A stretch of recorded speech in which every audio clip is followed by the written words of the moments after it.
ঢাকাই সিনেমার নির্মাতা রায়হান রাফি। গেল ঈদে মুক্তি পায় তার ব্লকবাস্টার হিট সিনেমা তুফান। যে সিনেমা নিয়ে এই অল্প সময়ের ব্যবধানে আবার আলোচনায় এসেছেন তিনি। গুঞ্জন রয়েছে ব্যক্তিগত জীবনে চিত্রনায়িকা তমা মির্জার সঙ্গে প্রেমের সম্পর্কে রয়েছেন রায়হান রাফি।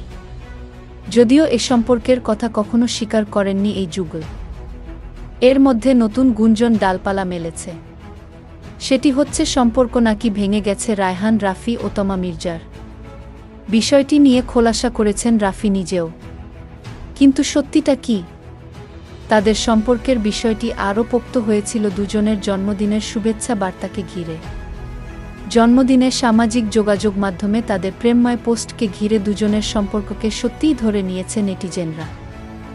নেটিজেনদের দৃঢ় বিশ্বাস, তমা ও রায়হান রাফির মধ্যে প্রেমের সম্পর্ক চলছে। যদিও বিভিন্ন সংবাদ মাধ্যমে তমা মির্জা ও রাফির দাবি ছিল তাদের মধ্যে শুধুই বন্ধুত্বের সম্পর্ক।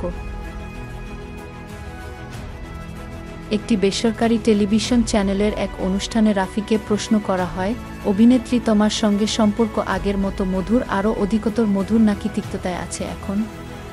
জবাবে রাফি বলেন, তিক্ততায় যায়নি, আগের মতোই বন্ধুত্বের জায়গায় আছে সম্পর্কটা।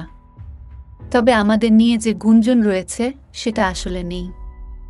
এরপরই রাফিকে আরও একটি প্রশ্ন করা হয়, তাদের মধ্যকার প্রেমের সম্পর্কের যে গুঞ্জন মানুষের মধ্যে চলছে সেটি আসলে সত্যি নাকি মিথ্যা। উত্তরে রাফি বলেন, আসলে সেসব কেবলই গুঞ্জন ছিল।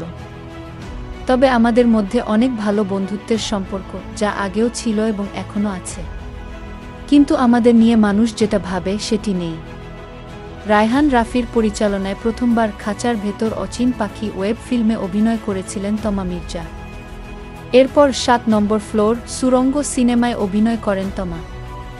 সিনেমায় আফরান নিশোর সঙ্গে জুটি বাঁধেন তমা। যদিও এরপর রাফির কোনো কাজে আর দেখা যায়নি তমা মির্জাকে।